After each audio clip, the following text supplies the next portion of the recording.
Hello and welcome to Expert Link and me, David Ford, and yet another fantastic conversation in co-production or on co-production. This week we were talking about the rebalancing of power.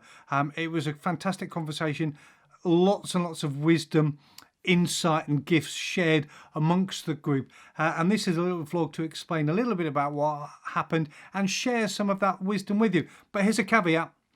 Before we go on, or disclaimer if you like, Expert Link do not hold or have a monopoly on the truth.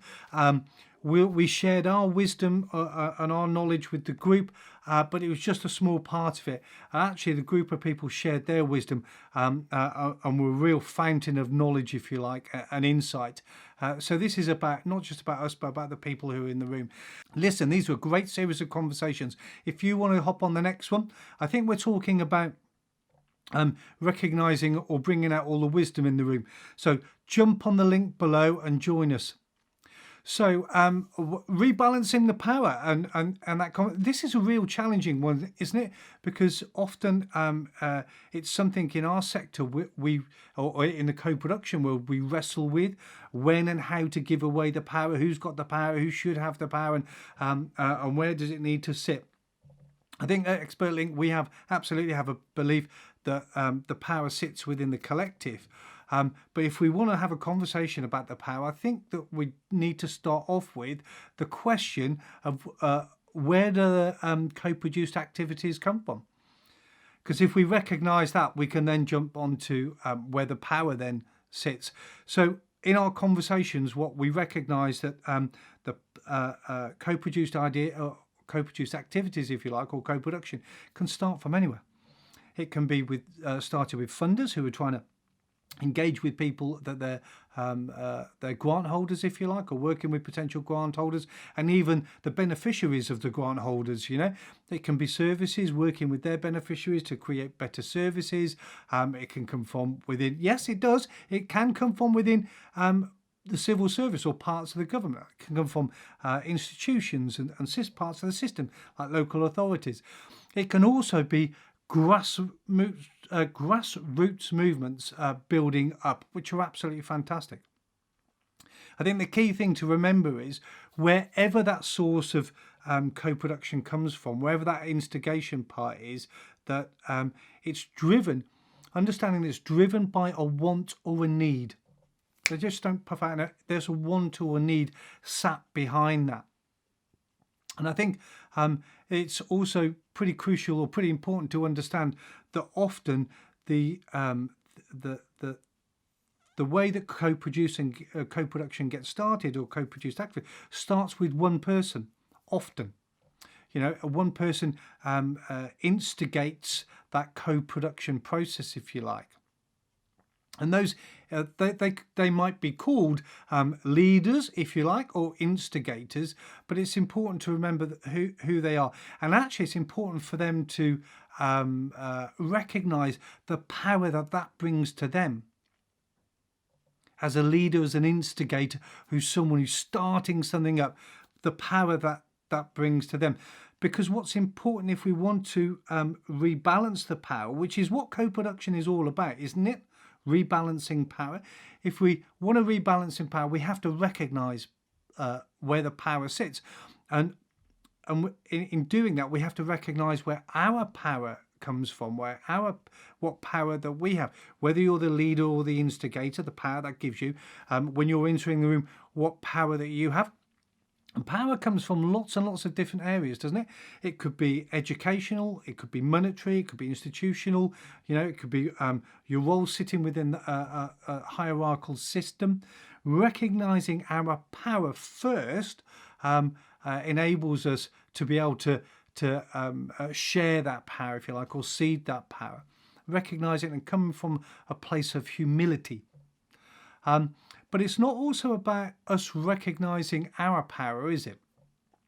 It's about recognizing an understanding that other people's perceptions of the power that we hold. That's right, other people's perceptions of power we may hold. So we might think that we have power. We might think that we've given all of our power away. That doesn't mean that that doesn't necessarily mean that other people haven't changed their perceptions, does it? Absolutely not. That doesn't necessarily mean there isn't still a hierarchical system and people think that you've got the power, and as much as you want to give your power away, people might, but you've got the power because you've got the role within the hierarchical system, or you were the person who started off, or you were the leader. And absolutely, this is so true.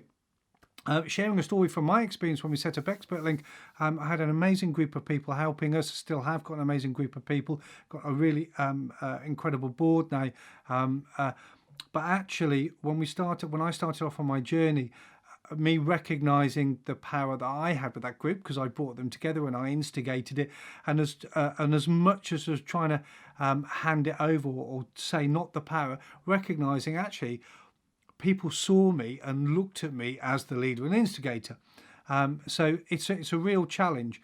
But that brings us on to a question then, is if we recognize our power, whoever we are and whatever we're bringing into the room, then recognize it, or thinking about how we can distribute that power or move it along, share it evenly. So one of the ways that we can do this is by finding commonality with one another within the group, and which helps us to build trust. And there's a number of ways that we can do that. A really good way is sharing our stories, how we came into the room or how we came into the group, and sharing our experiences. And you will find actually when people start sharing their stories and their experiences, people start to connect that commonality. Because if you think about it for a moment, I'm in a world of multiple disadvantage, multiple needs, whatever you want to call it. But actually, most people who work in it and most people who are drawn to it to serve that community, they'll find there's a connect. There is a reason why. There's a reason why.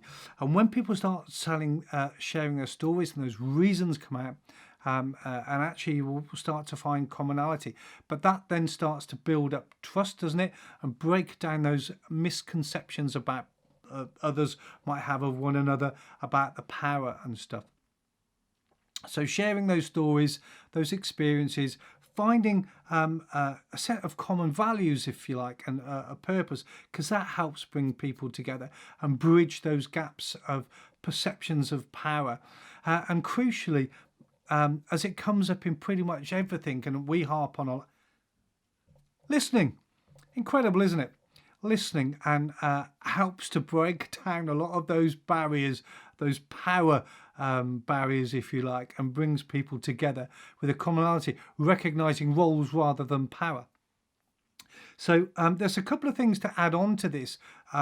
There's one of the things is when we're instigators or we're leaders of co-production, is being present and working within the room, but also recognizing what's not in the room.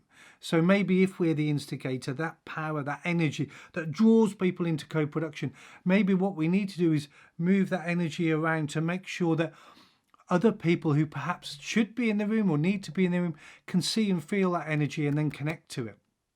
So that's an important part. Another important part is recognizing actually that there are lots of people out there who, especially in my world, who have never had power, don't recognize that the power they have.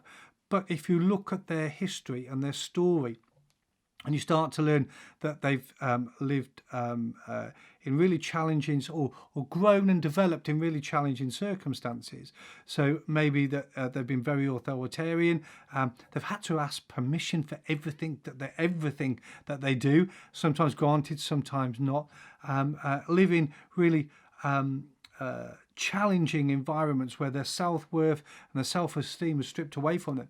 All of a sudden giving power to people, getting people to recognize the power they have is a challenge and can be a challenge. It's absolutely worthwhile though. Seeding our power and supporting others to use that power wisely is a gift that will reap rewards long after we've left the room.